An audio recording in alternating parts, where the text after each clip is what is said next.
감사합니다. 예. 춥지 않으세요? 예, 나만 추운가?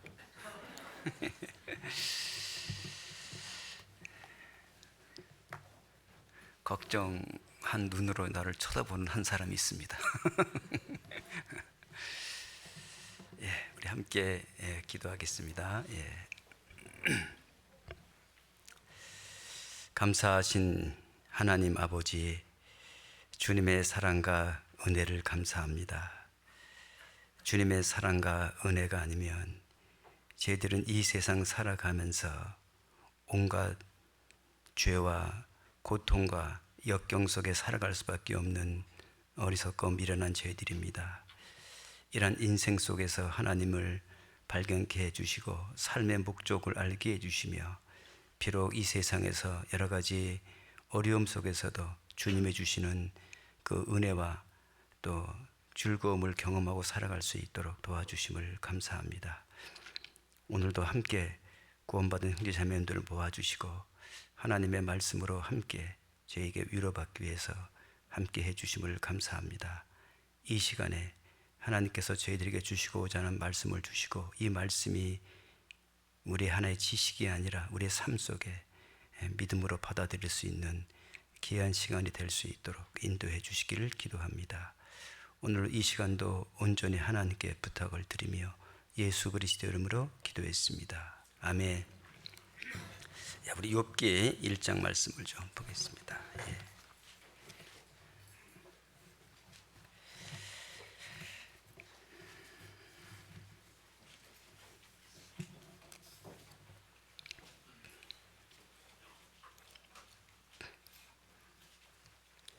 (1장) 1절부터 5절까지 말씀을 제가 좀 읽어드리겠습니다.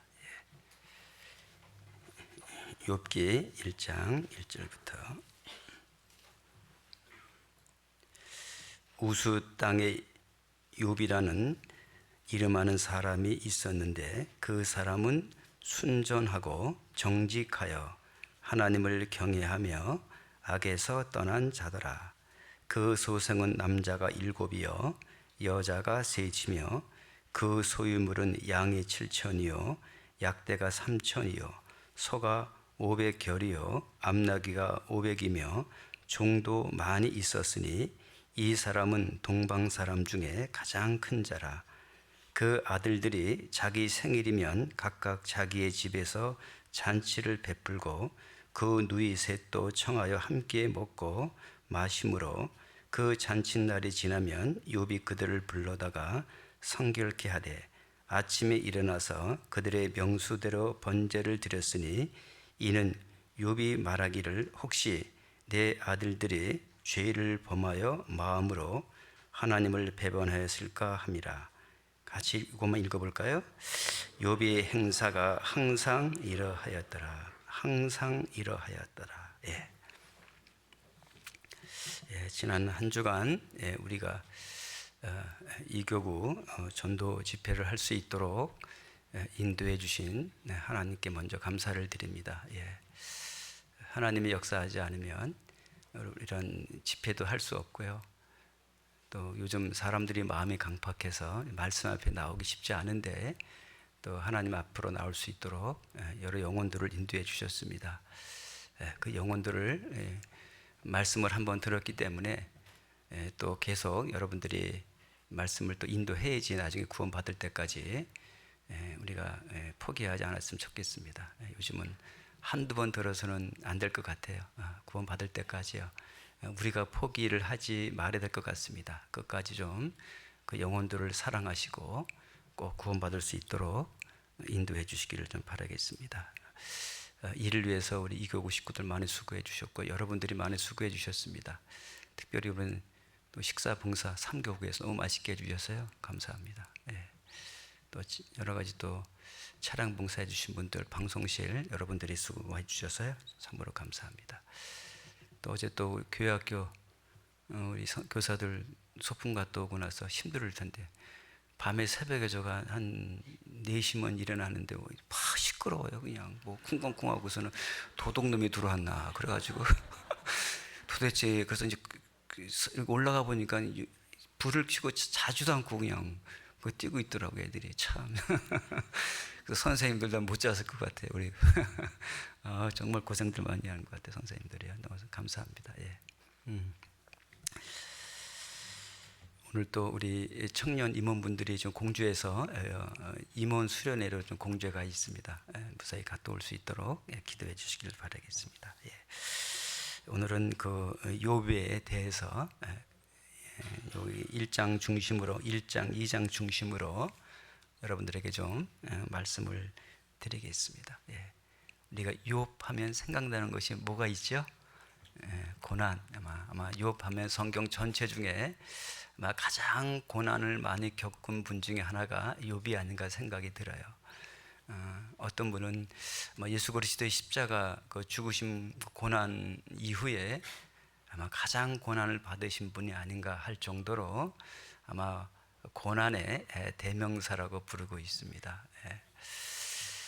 근데 그 욥이 그 엄청난 고난을 끝까지 이겼던 그 힘은 저는 욥의 개인의 인간의 의지가 아니라 저는 하나님의 능력이라고 생각이 듭니다. 하나님의 능력을 욥이 경험하지 않았더라면 아마 그 엄청난 고난을 끝까지 이길 수 없었을 거라고 생각이 듭니다.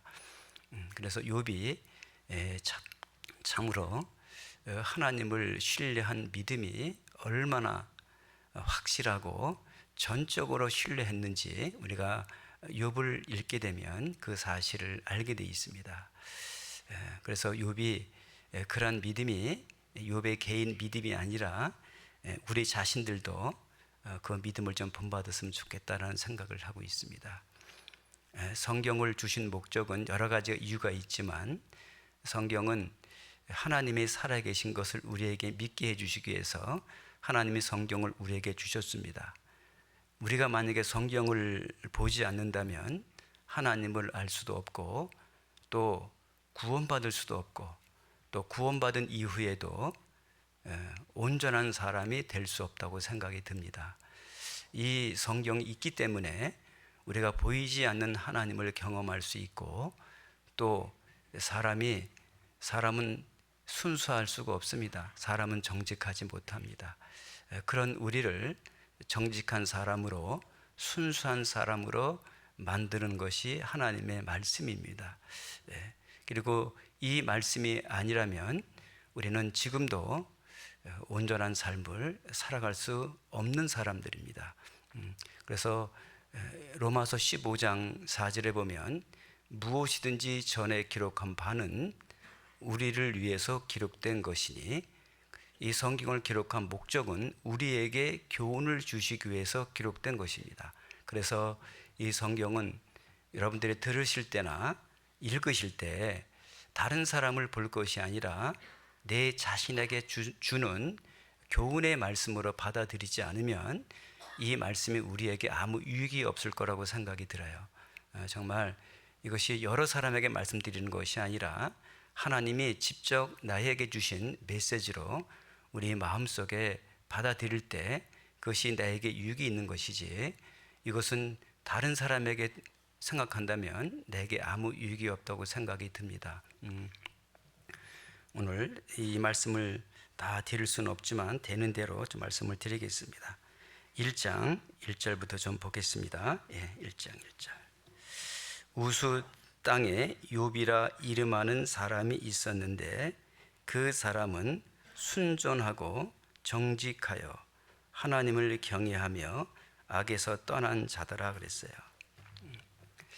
우수 땅이라는 곳에 욥이라는 사람이 살았다. 우수 땅은 지금 보게 되면 어디 지명이 확실한 건 알 수는 없지만 대충 에돔 근처에 있지 않았을까라는 생각을 하고 있습니다. 사실은 이 욥은 가장 오래된 사람입니다. 그거 보게 되면 그 사람은 순전하고 그랬어요. 순전하다는 말은 정말 순수하다 그리고 완전하다라는 의미가 있습니다. 욥은 정말 순수했던 사람 같아요. 그리고 또 완전하고 그 다음에 정직하여 그랬어요. 정직이라는 것은 거짓이 없잖아요. 곧바르고 그리고 좌로나 우로나 치우치지 않고 하나님의 그 말씀 그대로 정직하게 살았던 사람입니다. 그리고 여호와를 경외하며 악에서 떠난 자더라 그랬어요. 정말 하나님을 가장 두려워하고 하나님을 경외하고 그리고 악에서 떠난 자더라. 죄는 가장 싫어했어요. 그래서 성경에 보게 되면 바울도 그런 말씀하셨거든요. 데살로니가전서 5장 22절에 보게 되면 악은 모든 모양이라도 버리라. 바울은 악은 모양 자체도 싫어했습니다. 바울은 이름조차도 부르기로 싫어했던 거예요. 자기 입으로. 그래서 음행과 온갖 더러운 것과 탐욕은 너희 중에 그 이름도 부르지 말라. 이름조차도 그 악 같은 말을 부르기를 싫어했습니다. 도리어 누추한 말이나 희롱의 말도 하지 않았습니다. 그만큼 이 사도 바울은 악에서 떠난 사람이었습니다. 그래서 욥기 28장 28절에 보게 되면 욥이 한 말입니다. 주를 경외함이 곧 지혜요 그랬어요. 그리고 악을 떠나는 것이 명철이니라. 사람 가장 지혜로운 게 사람이 똑똑하고 능력 있는 것이 지혜가 아니라 사람의 가장 지혜로운 것은 하나님을 올바로 아는 것입니다. 하나님을 올바로 아는 것이고 그 다음에 하나님의 그 지혜를 내 지혜로 받아들이는 겁니다. 사람에게는 지혜가 없습니다. 인간은 얼마나 어리석고 미련한지를 모릅니다. 우리가 알고 있는 이 지혜는 세상 살아가는 데 지혜 있는 것이지 우리가 신령한 세계를 아는 지혜는 우리에게는 아무것도 없는 것입니다. 우리가 신령한 영적인 지혜는 우리가 노력해서 알아가는 것이 아니라 하나님을 경외하게 될 때 하나님이 우리에게 알게 해주시고 깨닫게 해주시는 겁니다. 하나님은 아무에게나 깨닫게 해주질 않아요. 아마 이따 말씀드리겠지만 욥처럼 정말 순수하고 정직하게 살아가는 사람에게 하나님은 그 지혜를 알게 해주시고 깨닫게 해주시는 것이지 그 우리가 순수하지 못하고 정직하지 못한 사람에게는 하나님의 그 지혜를 알게 해주는 것이 아닙니다.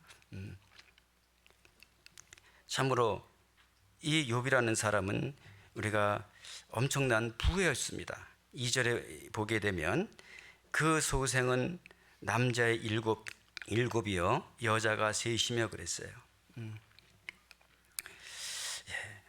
그 자녀들이 10자녀가 있었습니다. 10자녀. 자녀가 많으면 뭐라 그래요? 뭐 바람 자를 날이 없다 그러잖아요. 문제들이 많잖아요. 요즘 하나 키우도 힘들고 둘 키우도 힘든데 요즘 아이들 보게 되면 정말 요즘들은 옛날 같지 않은 것 같아요. 자기 그 생각을 굽히지 않고 자기 생각대로 지금 이제 더군다나 이제 부모의 말에 순종하지 않는 그런 자녀들이 많이 있잖아요. 근데 이 10자녀들이 얼마나 화기애애한지 알 수 있습니다. 정말 서로 다투지 않고 서로 사랑하고 그래서 4절에 보게 되면 그 아들들이 자기 생일이면 각각 자기 집에서 잔치를 베풀고 그 누이 셋도 청하여 함께 먹고 마심으로 그랬어요.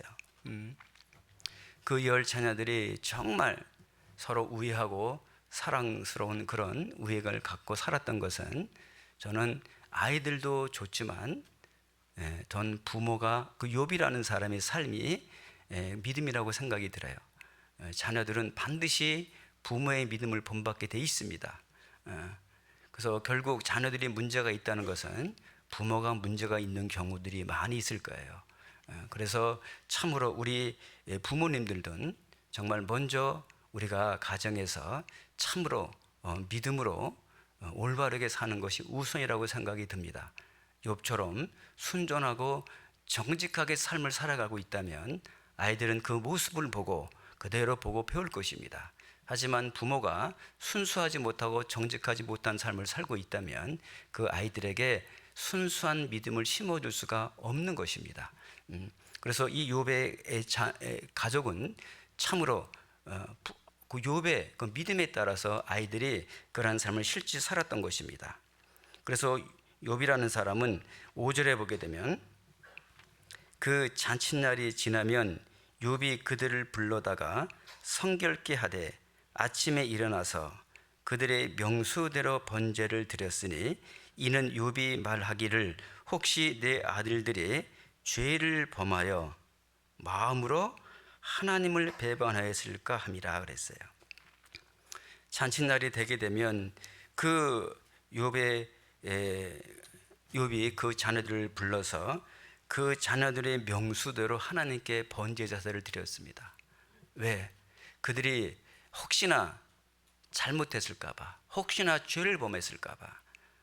그래서 그 하나님 앞에 그들이 번제를 통해서 그가 지은 죄를 하나님 앞에 용서받기 위해서 그 항상 그런 제사를 드렸던 것입니다. 더군다나 우리가 더 정말 놀라운 것은 여기 5절 다시 보게 되면 혹시 그랬어요. 혹시 내 아들들이 죄를 범하여 무엇으로요? 마음으로 하나님을 배반하였을까 함이라. 그들이 욥이 볼 때 죄를 범한 것이 아니었습니다. 욥은 혹시나 그들이 마음으로 하나님을 배반할지라도 그것 때문에 항상 하나님께 번제를 드렸던 것입니다. 그렇다면 욥이라는 사람은 한시도 항상 자기 뜻대로 살아가는 인생이 아니라 전적으로 모든 주권을 하나님께 맡기고 하나님을 의지하는 삶을 살으셨다는 것입니다. 욥이 이러한 삶을 살았던 것은 욥이 정직하고 순수한 것이 아니라 하나님이 정직하시고 하나님은 순수한 분이시고 하나님은 정말 능치 못하신 일이 없기 때문에 욥이 하나님을 공의로우시고 정직하시고 깨끗하고 순수한 하나님만을 의지하는 삶을 살았다는 증거라고 생각이 들어요. 사람은 본성적으로 정직하지 못합니다. 사람은 본성적으로 깨끗하지 못합니다. 그래서 전도서 7장 29절에 이런 말씀이 있습니다. 하나님은 사람을 정직하게 창조하였으나 사람은 많은 꾀를 냈느니라 그랬어요. 하나님이 처음에 사람을 창조하실 때는 정말 정직하게 창조했습니다. 하나님을 완벽하게 창조했습니다. 하지만 그 사람은 마귀의 게임을 받아서 죄를 지음으로 말미암아 인간은 그때부터 타락하기 시작되어 있습니다. 그래서 타락함으로 말미암아 사람은 이제는 정직한 인생이 아니라 거짓된 인생을 살게 되었던 거예요. 그래서 로마서 3장 4절엔 하나님은 말씀하셨습니다. 사람은 다 거짓되다. 오직 참된 분은 하나님 한 분밖에 없다. 사람은 죄로 인해서 진정한 정직을 잃어버렸습니다. 진정한 선을 잃어버린 거예요. 그래서 요한복음 8장 44절에 보게 되면 이 이스라엘 민족들은 하나님의 선택한 백성이지만 그들은 하나님의 자녀라고 얘기했지만 예수님은 그들을 가리켜 너희는 너희 아비 마귀에서 났다. 마귀는 처음부터 거짓말장이다. 진리가 그 속에 없으므로 거짓을 말할 때마다 제 것으로 말하나니 사람은 거짓이 자기 것이 된 거예요. 사람은 정직한 삶을 살 수가 없는 것입니다. 만물보다 거짓되고 심히 부패한 것은 사람의 마음인 거예요. 그런 부패한 마음을 품고 어떻게 사람은 정직하고 온전하고 깨끗하게 살 수 있겠습니까? 이건 불가능한 것입니다. 그래서 시편 16장 11절에 보게 되면 한번 보고 넘어갈까요? 시편 가운데 줄을 끼우시고 시편 16장을 한번 읽어보겠습니다. 그 뒷장으로요. 예.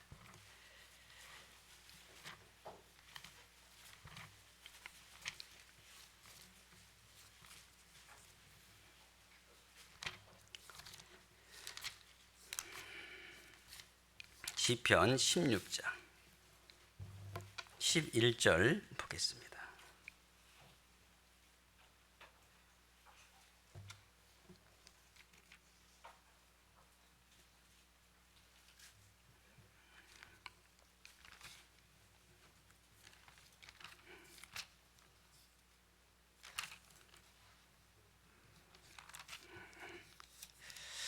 전도서로 넘어가죠. 죄송합니다.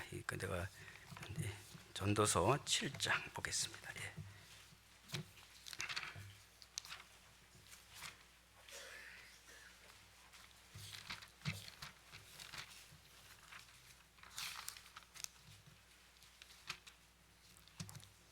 7장 29절 한번 같이 읽겠습니다. 같이 읽겠습니다. 나의 깨달은 것이 이것이라 곧 하나님이 사람을 정직하게 지으셨으나 사람은 많은 꾀를 낸 것이라 그랬어요. 사람은 순수하거나 정직하지 못합니다. 전적으로 타락했기 때문에. 그래서 구원을 받아야지만 사람은 정직해지는 거예요. 구원을 받아야지만 사람은 순수해지는 겁니다. 그래서 우리는 이 양심이 구원받을 때 선한 양심이 돼요. 그래서 구원을 받게 되면 이 죽은 양심이 살아나서 이 양심에 꺼리끼는 것을 하지 않게 되는 거예요. 그래서 사도행전 24장에 보게 되면 바울이 그런 말씀을 하십니다. 이것을 인하여 나는 항상 양심에 꺼리낌이 없기를 힘쓴다. 그리스도인들이 양심에 꺼리끼는 것을 행하는 것은 합당치 않은 겁니다. 그래서 우리는 사람은 반드시 구원을 받으셔야 되는 거예요. 그래서 구원받을 때 이제 우리 죽은 영혼이 살아납니다. 성령님이 우리 속에 들어오시는 거예요. 성령은 무엇입니까? 성령은 진리의 영이에요. 거짓의 영이 아니에요. 오직 성령님은 진리만이 말하시고 참것만 말하시고 정직한 영인 거예요. 그게 거룩한 영인 거예요. 그래서 우리 구원받은 그리스도인들은 그 성령님이 내 안에 임재하시고 그 성령에 이르는 생활을 하게 될 때 우리의 삶이 순전하고 정직한 삶을 살아갈 수가 있는 것입니다. 그게 바로 거룩한 영이고 신령한 영입니다. 그것이 하나님이 우리에게 그 진리대로 살아갈 수 있도록 깨끗하고 정직하고 순수하게 살아갈 수 있도록 하나님은 우리를 인도해 주실 거예요. 내 의지와 노력으로 되는 것은 아닌 거예요. 세상 사람들은 정말 정직하게 살려고 노력을 많이 합니다. 근데 세상에서는 정직하게 살려고 노력하면 노력할수록 더 위선자가 되는 거예요. 왜? 속은 안 그렇거든요. 그 마음은 그게 없는데 자꾸 겉으로만 하려고 하는 거예요. 그래서 성경엔 뭐라고 그랬어요? 사람은 다 거짓되는 말이 뭐예요? 사람은 전부 겉과 속이 다른 거예요. 그렇기 때문에 아무리 그 사람들을 그 말을 믿고 우리가 쉬려고 믿게 되면 많은 분들이 실망하고 결국 실망을 느낄 수밖에 없는 것입니다. 근데 구원을 받은 그리스도인들은 이제 사람에게 실망할 것이 없습니다. 왜? 본성을 알고 있기 때문에. 우리는 그래서 성경에 보면 믿지 않는 자와 함께 멍해를 하지 말라는 거예요. 그래서 여러분 믿지 않는 자와 우리가 결혼하는 것 합당치 않은 겁니다. 반드시 문제가 되게 돼 있는 거예요. 우리가 왜 정직하게 살아야 됩니까? 왜 그러죠? 하나님은 거짓이 없는 분이에요. 하나님은 정직한 분이에요. 우리가 하나님을 구원받은 그리스도인들이 이 정직을 잃어버리게 되면 그리스도를 전할 수가 없는 것입니다. 가운데 신명기 32장을 좀 읽어볼까요? 32장 넘어가 보겠습니다. 신명기 32장.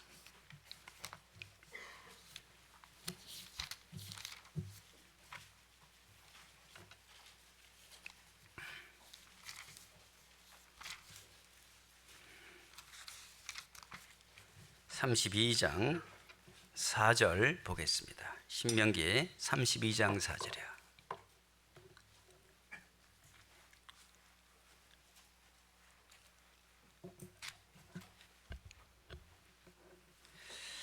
그는 반석이시니 그 공덕이 뭐라 그랬어요? 완전하고 그 모든 길이 공평하며 진실무방하신 하나님이시니 공의로우시고 뭐라 그랬어요? 정직하시도다. 하나님은 반석되시는 분이에요. 움직이지 않는 분이에요. 절대 움직이지 않는 분이에요. 그리고 공덕이 완전하고 하나님의 역사는 완벽한 거예요. 하나님은 말씀하시면 말씀을 변개하시는 분이 아닙니다. 그 말씀을 100% 이루시는 분이 하나님이셔요. 욥은 그걸 알았어요. 그 모든 길이 공평하며 그랬어요. 하나님은 사람을 외모로 보지 않습니다. 로마서 3장 22절을 보게 되면 하나님의 의는 믿는 자에게 모든 사람에게 미치는 의는 하나님은 차별이 없느니라.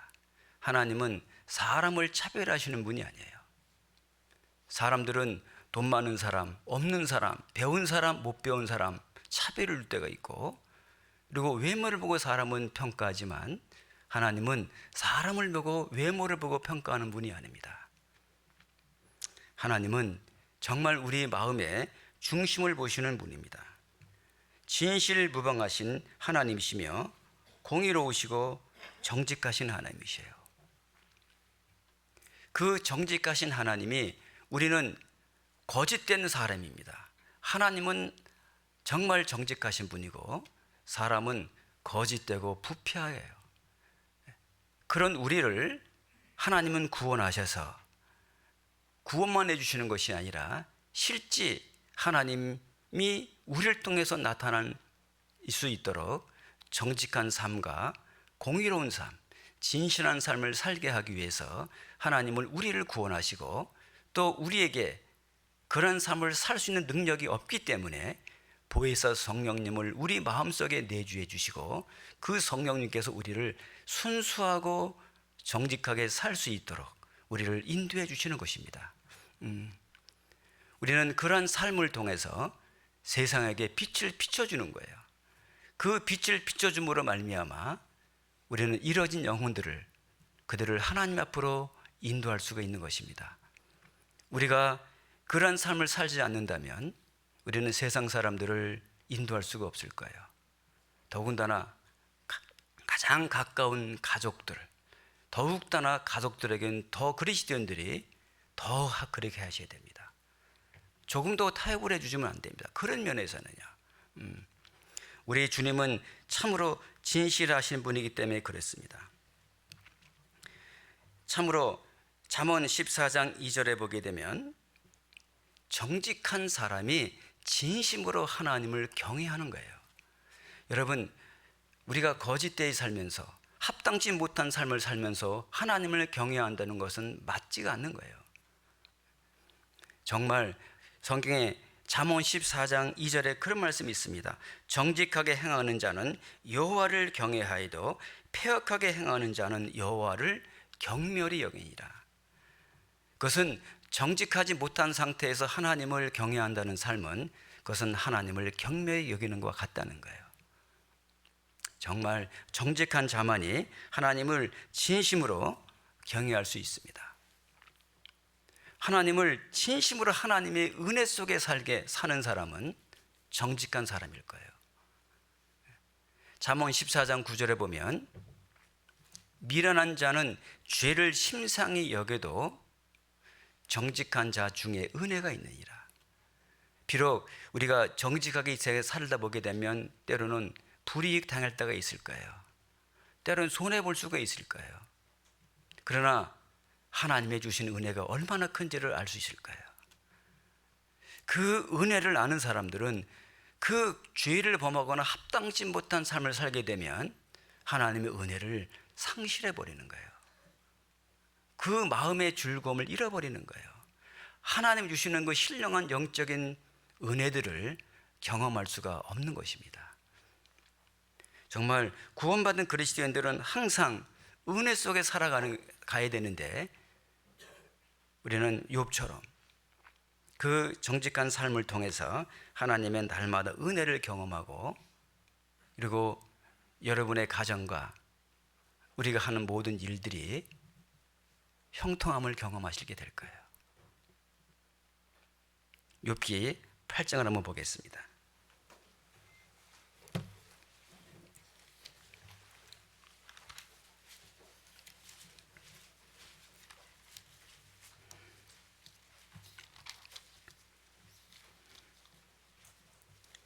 욥기 8장 5절 보겠습니다.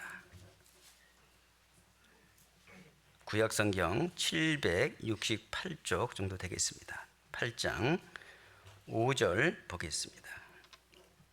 내가 만일 하나님을 부지런히 구하며 전능하신 이에게 빌고 또 청결하고 뭐하면요? 정직하면 정녕 너를 뭐하고 돌아보시고 내 의로운 집으로 뭐하게 하리라? 형통하게 하실 것이라. 내 시작은 미약하였으나 내 나중은 심히 뭐하리라? 창대하리라. 우리가 이제 일반 교회 다니는 분들 보게 되면, 개업하는 집에 가게 되면 7절 말씀 많이 써 있죠. 내 시작은 미약하였으나 내 나중은 심히 창대하리라. 어디다 써요? 처음에 시작하는 사업 이제는 작지만 나중에 크게 좀 복 받으라고. 이걸 딱 붙여 놓습니다. 여러분, 그 붙여 놓는다고 복이 올까요? 예. 이게 중요한 것이 아니라 그 앞이 더 중요한 거예요. 5절 6절이 중요한 거예요. 5절 6절이 안 되면 7절이 안 되는 겁니다. 내가 만일 하나님을 부지런히 구하며 전능하신 이에게 빌고 또 청결하고 정직하면 정녕 너를 돌아보시고 내 의로운 집으로 형통하게 하실 것이라.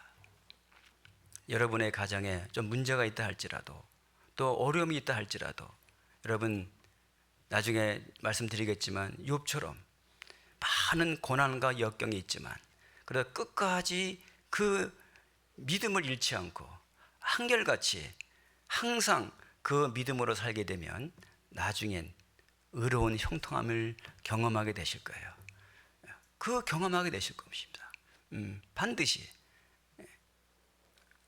반드시 그걸 경험하게 될 거예요. 그래서 성경에 보게 되면 악한 자의 집은 망하겠지만, 악한 집은 망하지만 정직한 집은 점점 흥하게 돼 있는 거예요. 사람의 편법으로 아니에요. 여러분, 욥은 동방에 제일 가난했어요? 제일 부자였습니까? 제일 부자였습니다. 여러분, 구원받은 그리스도인이라고 절대 가난하게 살라는 법은 없는 거예요. 욥은 동방의 가장 큰 자였더라. 누가 부를 주셨습니까? 하나님이 주신 겁니다. 그가 정말 순수하고 정직하고 그 하나님을 경외하는 그 사람에게 하나님은 풀어주신 거예요. 그래서 잠언 8장 11절에 그런 말씀이 있습니다. 나를 사랑하는 자가 나의 사랑을 입으며 나를 간절히 찾는 자가 나를 만날 것이다. 부귀가 내게 있다. 장구한 재물과 의도 그러하니라. 하나님의 모든 부를 갖고 계신 분이 주님이신 거예요. 하나님은 그것을 맡을 만한 믿음이 있는 자에게는 큰 것을 맡길 거예요. 욥은 그것을, 동방의 가장 큰 부자로의 그것을 맡을 만한 믿음이 있었습니다. 그걸 갖고 그것은 돈으로 만족한 삶을 살지 않았습니다. 오직 하나님 한 분으로 만족한 삶을 살았고, 또 하나님이 주신 물질을 갖고, 욥기 39장, 욥기 여러 장을 읽어보게 되면 욥은 가난한 사람을 그 자기가 준 물질로 나눠주고 그 이웃을 참으로 위해서 함께 나누는 삶을 살았던 것이 욥이었습니다. 여러분, 그리스도인들이 진짜 정직한 삶을 살려면 물질에 정직해야 됩니다. 물질에 정직하지 못한 사람은 하나님을 정직하게 섬길 수가 없는 거예요. 정말 물질에 정직한 사람은 믿음도 순수한 믿음과 정직한 삶을 살게 되어 있는 겁니다. 욥은 실제 그러한 믿음을 살았던 분입니다. 욥기 1장으로 다시 좀 넘어가 보겠습니다.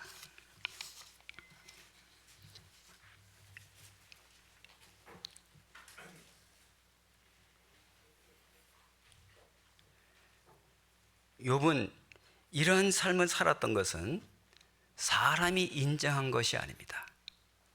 하나님이 인정했습니다. 정말 욥이 이 1절 말씀대로 순전하고 정직하여 하나님을 경외하며 악에서 떠난 자들아, 이것을 사람이 인정한 것이 아니라 하나님이 욥을 인정했던 거예요. 그래서 1장 그 8절 보겠습니다. 여호와께서 사단에게 이르시되 내가 내 종 욥을 유의하여 보았느냐. 그와 같이 순전하고 정직하여 하나님을 경외하며 악에서 떠난 자가 세상에 없느니라.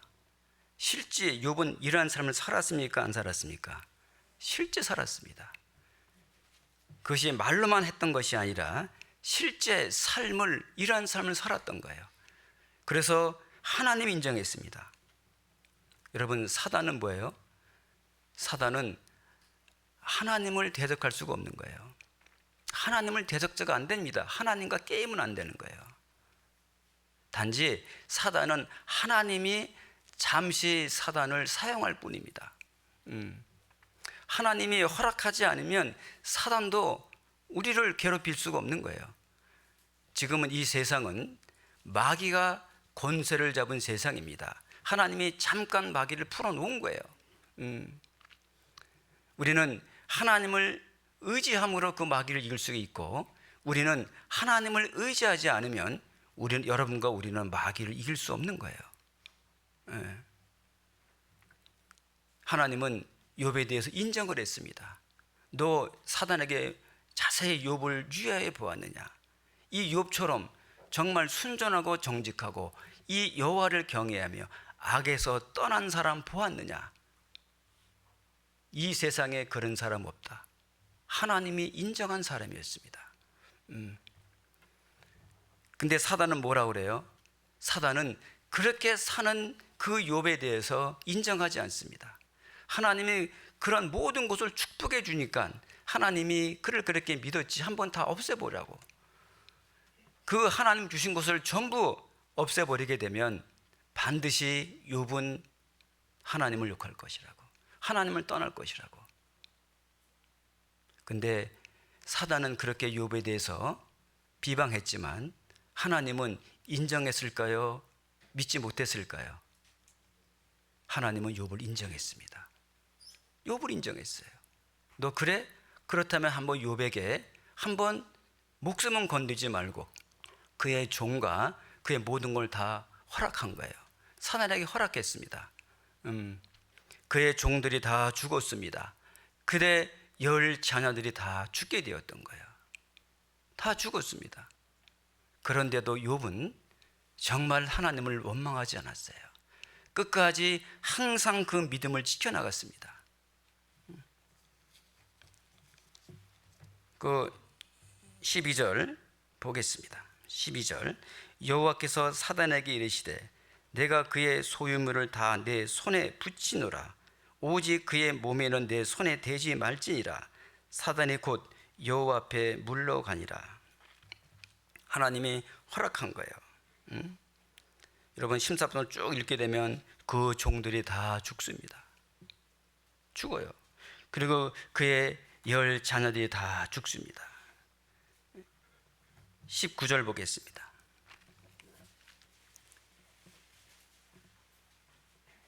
거친 들에서 대풍이 와서 집 내 모퉁이를 치매 그 소년들 위에 무너짐으로 그들이 죽었나이다. 나만 홀로 피한 거로 주인께 구하러 왔나이다 한지라 그랬어요. 그 거친 들에서 대풍이 나서 집 내 모퉁이에 치매 그 소년들 위에 무너짐으로 그들이 죽었나이다. 그 10 자녀들이 다 죽었습니다. 다 죽었어요. 실제 죽은 거예요. 그런데도 이 욥은 어떻습니까? 20절 보겠습니다. 욥이 일어나 겉옷을 찢고 머리털을 밀고 땅에 엎드려 뭐하고 경배했어요. 여러분, 그런 가운데 여러분 정말 하나님께 경배가 나올 수 있겠습니까? 이 말은 뭐냐면 욥은 자기 인생의 전부를 하나님께 완전히 주권을 인정한 겁니다. 완전히 맡긴 거예요. 우리 앞에 일어나는 모든 문제들을 그냥 우연한 일어난 일들이 아니라 하나님이 하시는 섭리를 받아들인 거예요. 여러분과 제가 지금 우리 앞에 일어나는 모든 문제들, 참으로 우리가 욥처럼 모든 내 인생의 주권을 하나님께 인정한다면 우리는 모든 문제를 그걸 통해서 하나님이 허락하신 걸 받아준다면 우리도 그 문제 앞에서 욥처럼 하나님께 경배하고 우리는 그 이유와 그 뜻을 알기 위해서 하나님께 간절히 기도하게 될 거예요. 구원받은 그리스도인들이 가장 어려운 건 고난이 아닙니다. 그 고난의 의미와 목적을 모르는 것이 우리의 힘든 거예요. 우리가 구원받은 그리스도인들은 정말 하나님이 우리에게 왜 그런 어려움과 고난을 주셨는지 그 이유를 안다면 우리는 기뻐할 수 있을 거예요. 우리는 정말 즐거워할 수 있을 거예요. 그런데 왜 그 이유를 모르기 때문에 우리는 괴로운 거예요. 욥도 마찬가지입니다. 욥이 이러한 고난을 준 것을 이유를 모르는 거예요. 예? 참으로 이 어려움이 왔을 때 그들의 세 친구들이 찾아오지 않습니까? 욥의 세 친구, 그 욥이 그런 가운데 있다는 것을 소문을 듣고 욥의 세 친구들이 찾아옵니다. 내가 볼 때는 그 멀리서 세 친구가 찾아올 정도라면 아마 욥과 서로 신뢰하고 서로 정말 간절한 친구라고 생각이 들어요. 어떤 사람은 자기 인생 중에 자기 생명처럼 사랑하는 친구 한 명도 없는 사람 많을 텐데 이 세 명이라는 것은 엄청난 욥이 어떻게 살았는지 알 수 있습니다. 그 세 친구들이 욥을 찾아와서 일주일 동안 할 말이 없었던 거예요. 그 욥의 그 모습을 보고 울기만 했습니다. 울기만 했었던 거예요. 네. 다시 21절 보겠습니다. 1장 21절.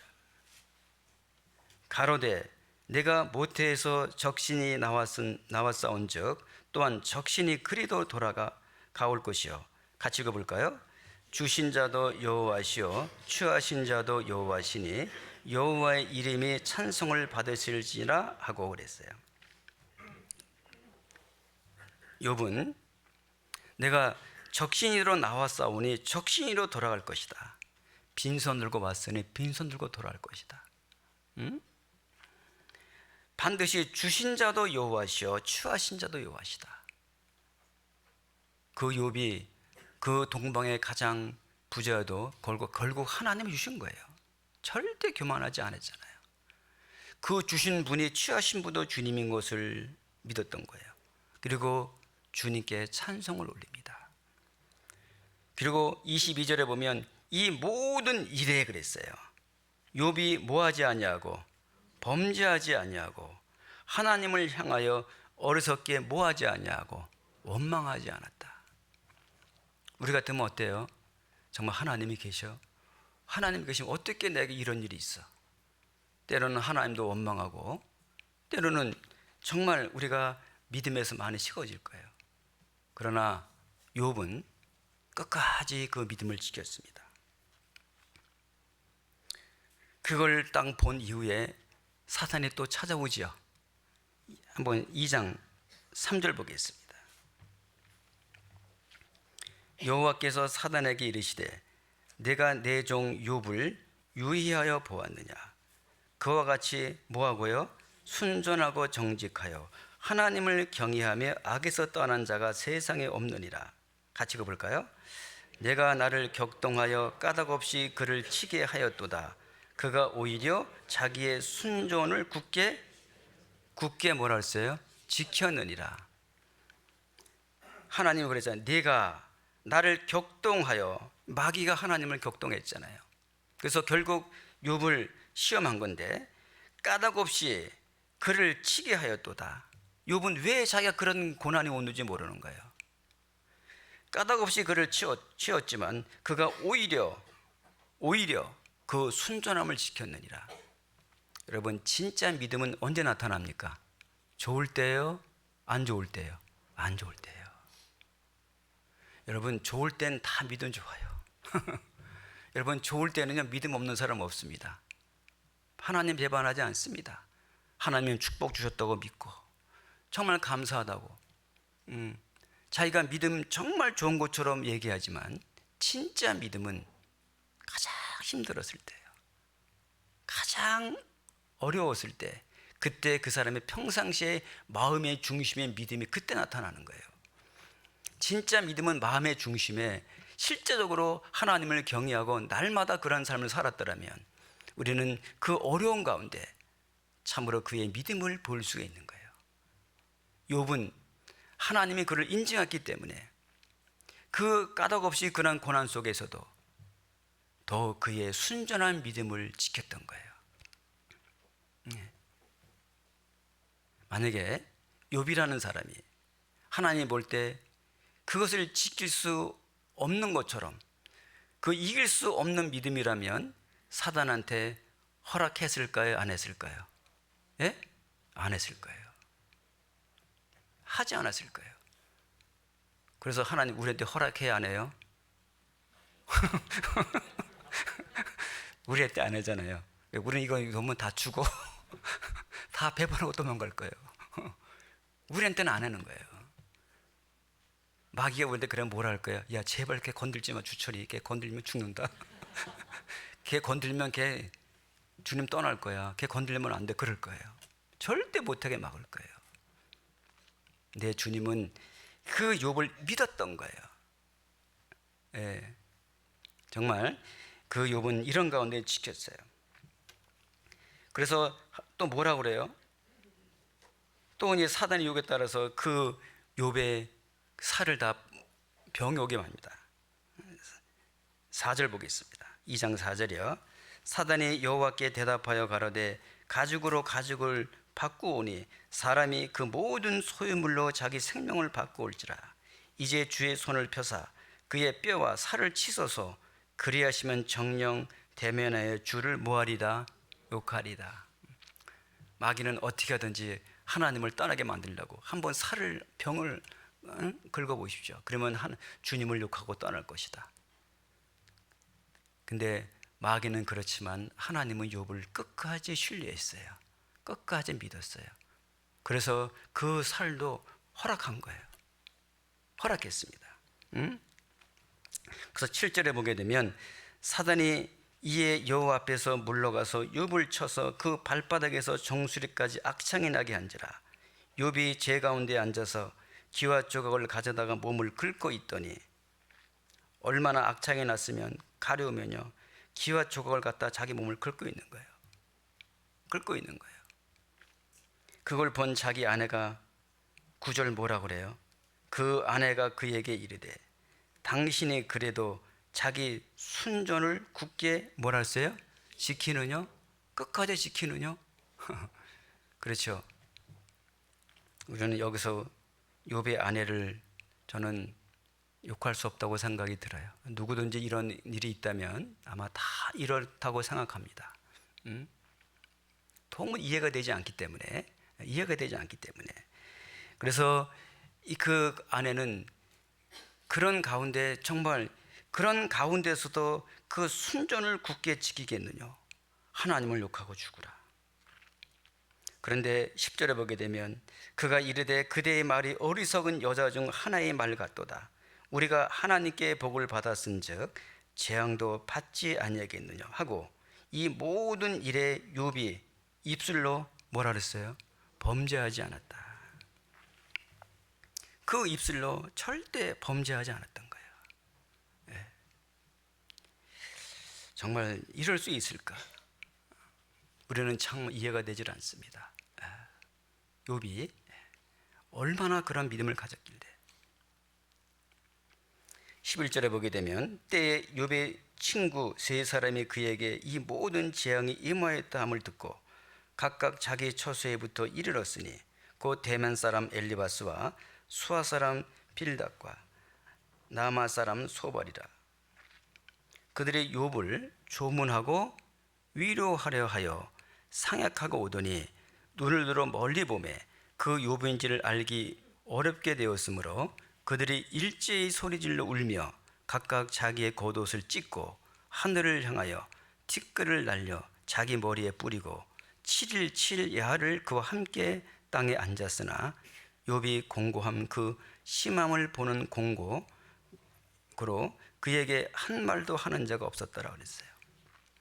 친구들이 찾아왔는데요, 정말 볼 수가 없는 거예요, 친구들이. 그래서 각자 자기의 겉옷을 찢고 머리를 풀고요, 7일 동안 앉아서 정말 울고 기도했던 거예요. 욥의 세 친구들도 이유를 모르는 거예요. 결국 욥의 세 친구들이 일주일 동안만 위로하고 울었으면 얼마나 좋았겠어요, 그죠? 근데 이 이유가 문제예요. 원래 이 3장부터 욥기 37장까지 내용이 뭐냐면 그 욥하고 욥의 세 친구들이 변론입니다. 욥의 세 친구들은요, 이해가 되지 않는 거예요. 그래서 저 욥기 4장에 보면 그런 말씀이, 생각하라 보라. 욥의 세 친구들이 그 욥에게 말하고 있는 거예요. 제발도 생각해 보라. 죄 없이 망한 자가 어디 있느냐. 하나님은 반드시 죄를 심판하신 분이지 의로운 사람을 심판하지 않는다. 하나님은 죄를 가장 미워하시기 때문에 너가 뭔가 하나님 앞에 합당치 못한 죄가 있어서 이런 엄청난 징계와 고난을 받는 것이지, 어떻게 죄 없이 망한 자가 어디 있느냐, 너가 뭐가 하나 잘못한 것이 있지 않느냐, 거기에 대한 변론이에요, 사실은요. 근데 욥은 하나님 앞에 죄 지은 게 있습니까, 없습니까? 없습니다.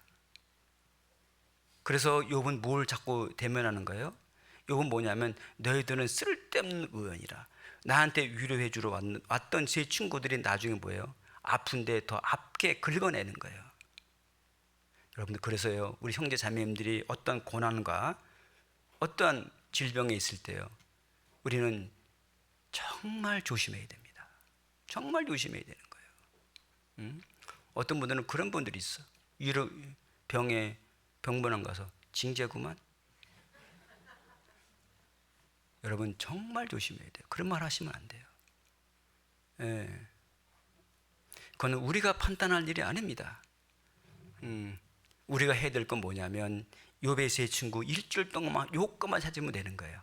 위로해주고 함께 울어주고 같이 함께 해주는 거, 그걸로 끝이에요. 예.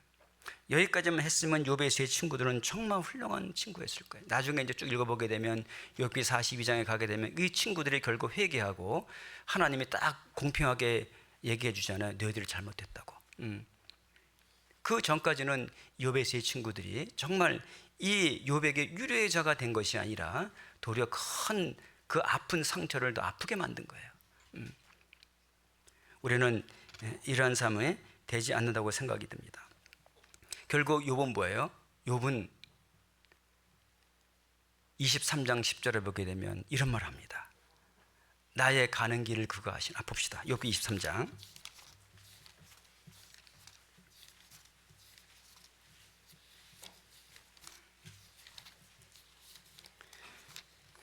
욥기 23장 10절 보겠습니다.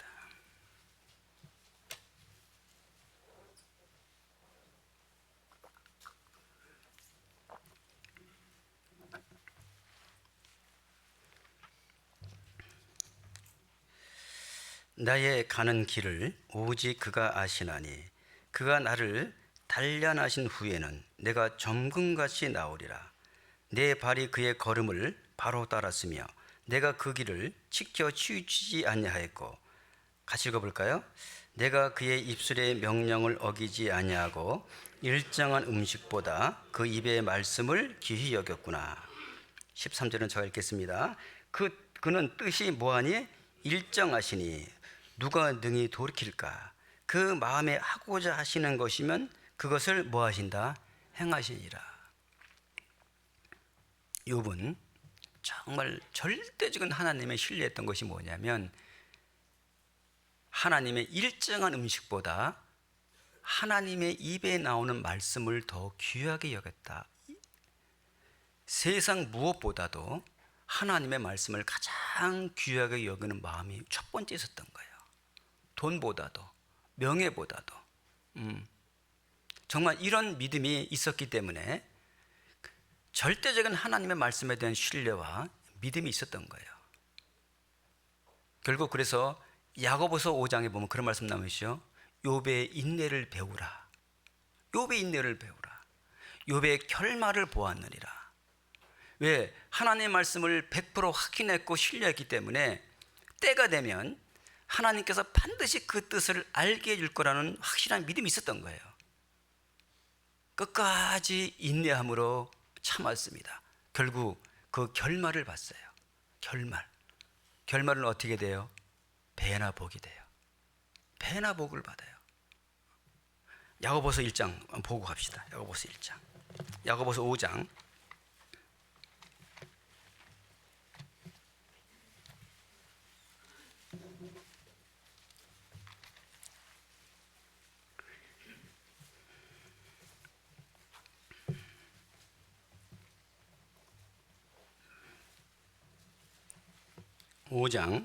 야고보서 5장 10절을 보겠습니다.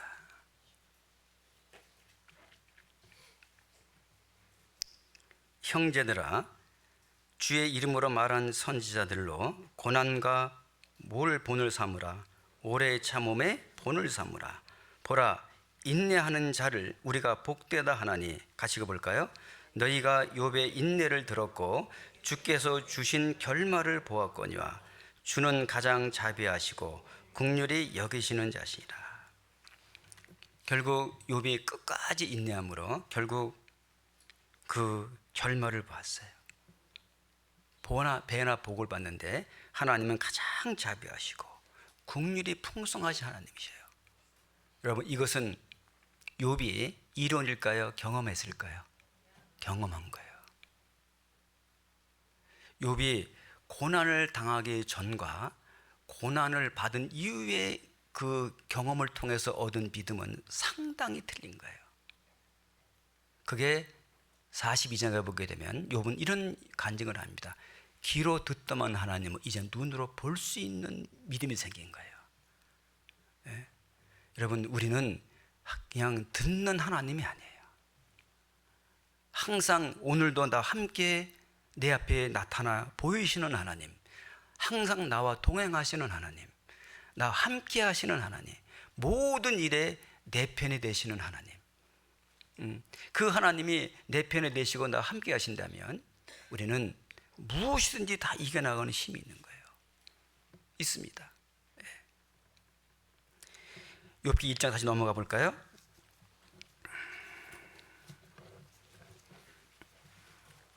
욥이 이러한 믿음을 가질 수 있었던 것은 욥의 개인의 어떤 의지가 아니라 절대적인 하나님의 의지에 대한 믿음입니다.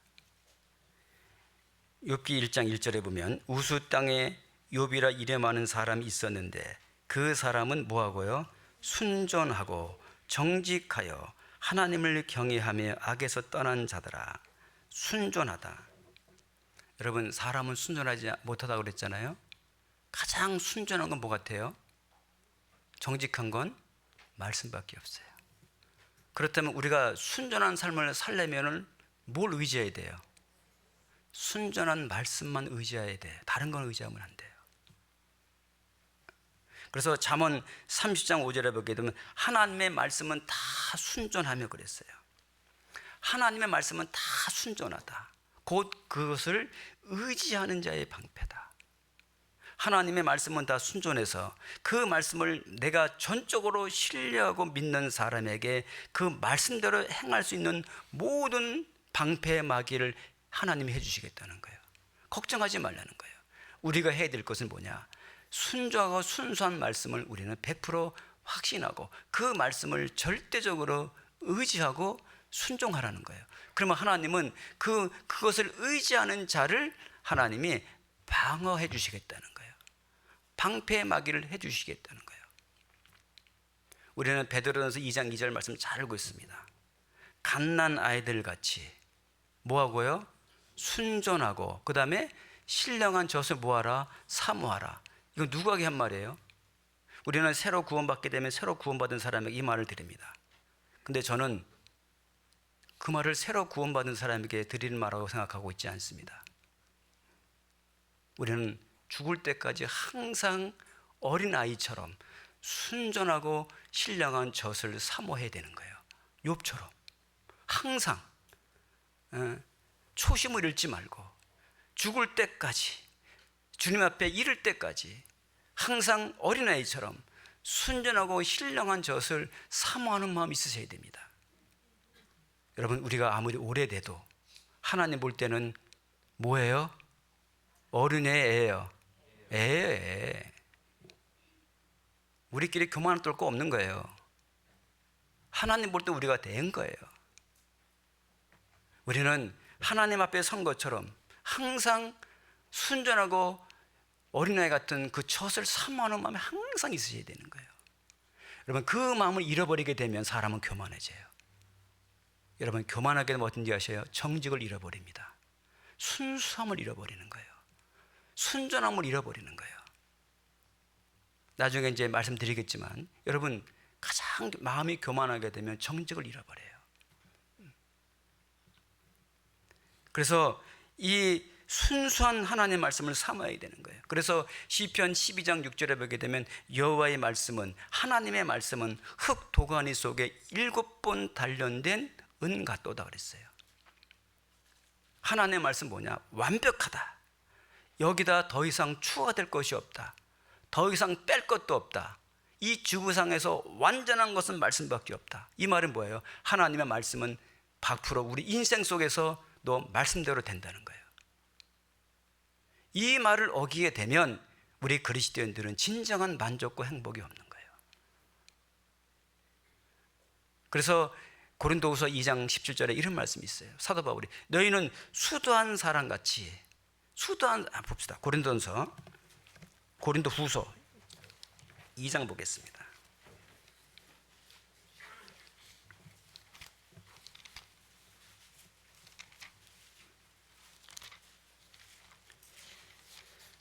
고린도후서 2장 17절 보겠습니다.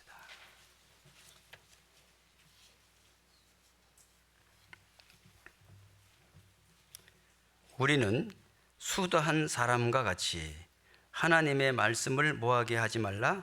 혼잡하게 하지 아니하고 곧 모함으로 순전함으로 하나님께 받은 것 같이 하나님 앞에서와 그리스도 안에서 말하노라 그랬어요.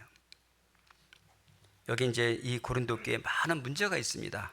많은 문제가 있어요. 고린도 교회는 말씀을 내로 구원받고 말씀을 따라 살아갔는데 신앙이 말씀대로 성장하지 않으니까 이제 육신대로 살아가는 거예요. 육신대로 살아가니까 뭐예요? 교회가 분파가 생겼어. 나는 아볼로, 나는 바울, 나는 그리스도. 아니, 그 사역자들은 이 말씀을 믿게 해준 사람이지 그것을 깨닫게 해주고 그 믿음을 자라게 하시는 분 하나님인데, 고린도 교회 성도들은 그 말씀의 문 점점 멀어지고 사람을 따라 중심 보이는 거예요. 바울은 뭐냐? 너희가 아직 어린아이다. 아직도 어린아이다. 그러면서 그 아이도 육신에 속한 자로다. 그러면서 그들을 책망하지만, 그러면서 하나님 말씀에 혼잡케 하지 말라. 그 말씀은 순수하고 정직한 그 말씀에 인간의 생각으로 더하거나 빼지 말라는 거예요. 그래서 뭐라 그래요? 곧 순전함으로 하나님께 받은 것 같이, 정말 하나님의 말씀을 우리는 하나님께서 나에게 준 말씀 같이, 우리가 그렇게 믿게 될 때 우리는 항상 욥처럼 그런 믿음을 배워나갈 수 있다고 생각이 들어요. 하루아침에 되는 것은 아니지만 매일 날마다 이러한 마음을 갖고 우리가 매일같이 가정과 그 다음에 내가 어디서든 간에 그런 믿음으로 우리가 살 수 있다면 우리의 믿음도 욥을 조금씩 닮아갈 수 있다고 생각이 들어요. 그렇게 하기 위해서는요, 우리가 하루가 중요합니다. 매일같이 항상 우리 그리스도인들은 말씀과 기도 생활을 게을리 하시면 안 돼요. 게을리 하시면 안 되는 거예요. 시편 19장에 잘 아시죠? 여호와의 율법은 완전한 말씀이에요. 영혼을 소성케 하고 여호와의 증거는 확실하여 우둔한 자로 지혜롭게 하며 여호와의 교훈은 정직하다 그랬어요. 우리 눈을 밝게 하는 거예요. 예. 그래서 우리는 우리의 눈을 밝게 하고 우리의 마음을 정직하게 하고 우리를 깨끗하게 해주는 것은 내 의지와 노력이 아니라 하나님의 말씀을 날마다 상고하는 삶을 사시는 거예요. 우리 그리스도인들은 이걸 잃어버리면 되지 않습니다. 날마다. 그래서 이 욥이라는 사람은 이미 마음에 딱 결심을 합니다. 어떤 결심? 내가 죽기 전까지 순전함을 잃어버리지 않겠다. 순전함을 잃어버리지 않겠다. 볼까요? 욥기 27장을 보겠습니다.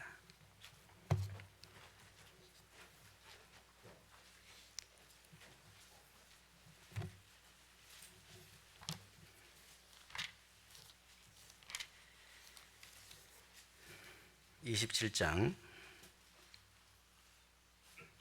5절 보겠습니다. 우리가 이 말씀들을 다 좀 묵상했으면 좋겠어요. 구원받은 우리 그리스도인들은요.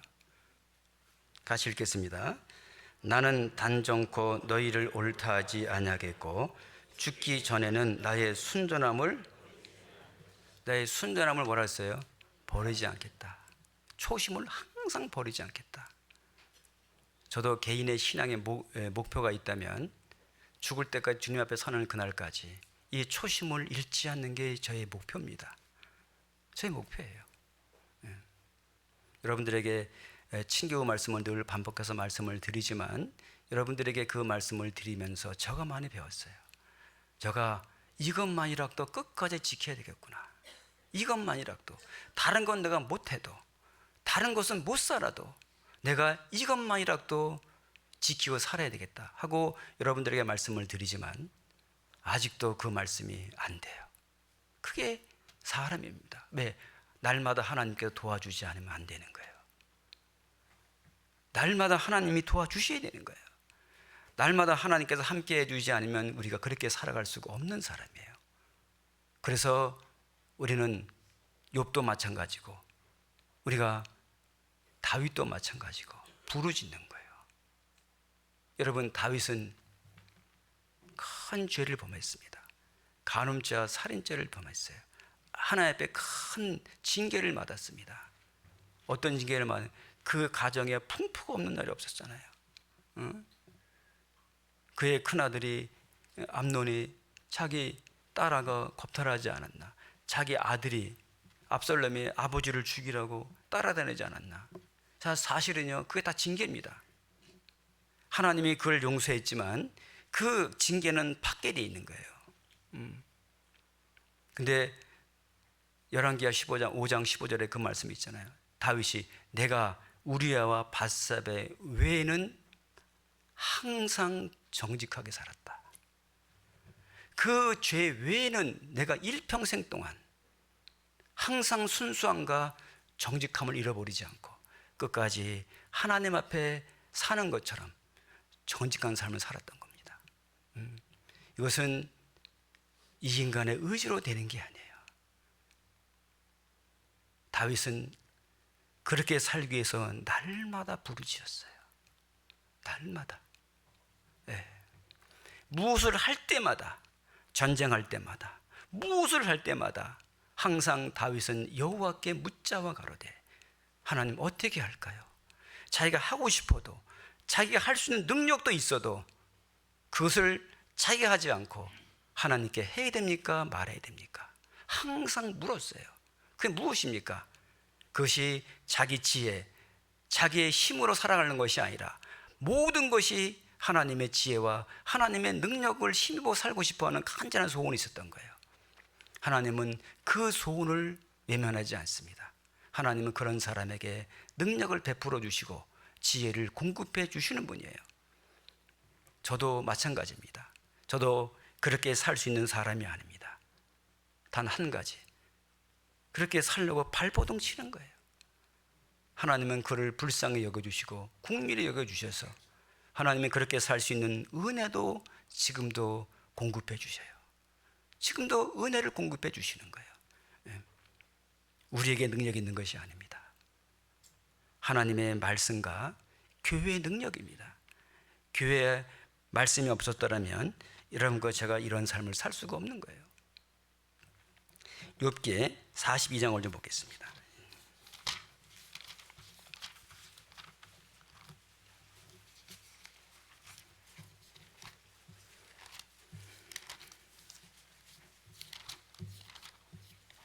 나중에 한번 쭉 한번 읽어보시기 바라겠습니다. 42장 1절부터 좀 보겠습니다. 욥이 경험한 거예요. 이론이 아닙니다. 42장 1절. 욥이 여호와께 대답하여 가로되 주께서는 뭐라 했어요? 불능하시오며 무슨 경영이든지 뭐라 했어요? 못 이루실 것이 없는 줄을 안다. 하나님은 이 말씀 그대로 무소불능하시다. 무슨 경영이든지 못 이루실 것이 없다. 사실은 이 욥이요, 이 세 친구들과 이 대화하면서요, 많은 욥이 한탄도 했거든요. 차라리 나지 않았으면 좋았을 걸. 왜 났을 때 어머니 젖을 빨았는고. 그 죽기를 간구했습니다.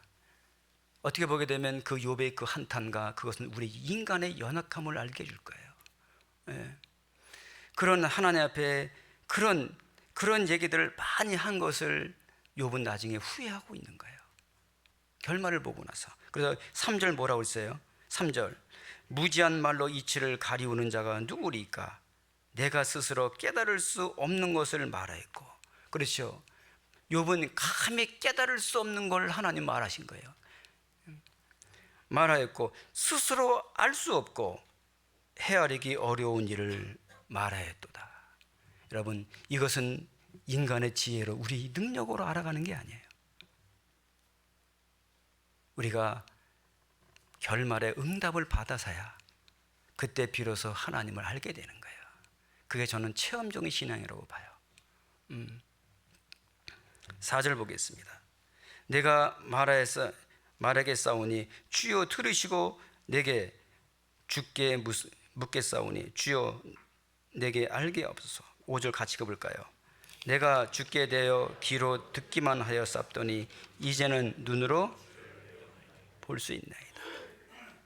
6절. 그러므로 내가 스스로 하나고 티끌과 제 가운데서 뭐하나이다. 회개하나이다. 헛소리 많이 했거든요. 욥도요. 하나님 앞에 진심으로 뉘우치는 거예요. 그리고 7절에 보게 되면 여호와께서 욥에게 이 말씀을 하신 후에 대만 사람 엘리바스에게 이르시되 내가 너와 내 두 친구에게 놓아노니 이는 너희가 나를 가리켜 말한 것이 내 종 욥의 말과 같이 뭐라 그랬어요? 정당하지 못함이다. 너가 한 말, 변론한 말, 너 정당하지 못하다. 너희들은 쓸데없는 의원이라. 여러분, 누구도 하나님을 지혜를 알 수가 없는 거예요. 누구도 하나님을 그 뜻을 알 수가 없습니다. 우리도 함부로 어느 형제자매에 대해 말할 수가 없는 거예요. 하나님만 아시는 거예요. 우리는 여러분들이 어떤 힘든 일이 있다 할지라도 욥을 배우시고 끝까지 기도하심으로 인내하시고 결말을 보셔야 돼요. 결말을 보시잖아요. 욥처럼 믿음이 생길 거예요. 귀로만 듣던 하나님 눈으로 볼 수 있는 믿음이 생기는 거예요. 그 체험적인 믿음은 이제는 실제 하나의 이론과 지식에 대한 하나님이 아니라 실제 나 함께 동행하시고 눈으로 볼 수 있는 그 하나님을 경험할 수가 있고, 한 번의 경험이 두 번을 경험하게 하는 것이고 두 번의 경험이 세 번 하게 하고 그 다음에 나중엔 그것이 몸의 습관이 되어지는 거예요. 몸에 배어지는 거예요. 여러분, 그 몸에 배어지기까지요 쉽지가 않아요. 우리는 그렇게 하기 위해서 우리가 날마다 하나님의 말씀과 기도해야 되는 거예요. 그래서 우리는 기도는 뭐냐? 하나님 뭐예요? 잠언에 보게 되면 하나님은 악인의 기도를 멀리 하시고 의인의 기도를 들어주시는 분이에요. 악인의 기도는 듣질 않아요. 정직한 자의 기도는 듣지 않는 거예요. 참으로 우리가 진정한 하나님께 기도할 때 정직한 기도, 입으로만 하는 기도가 아니라 내 양심에서 정말 중심에서 하나님께 간절히 부르짖는 기도가 필요한 거예요. 우리가 말씀 없는 기도는 입으로만 부르는 기도가 될 거예요. 그래서 잠언 28장 9절에 보면 사람이 귀를 돌이키고 그 율법을 듣지 아니하면 그의 기도도 가증하니라. 하나님 말씀 없는 기도는 가증한 기도가 되는 거예요.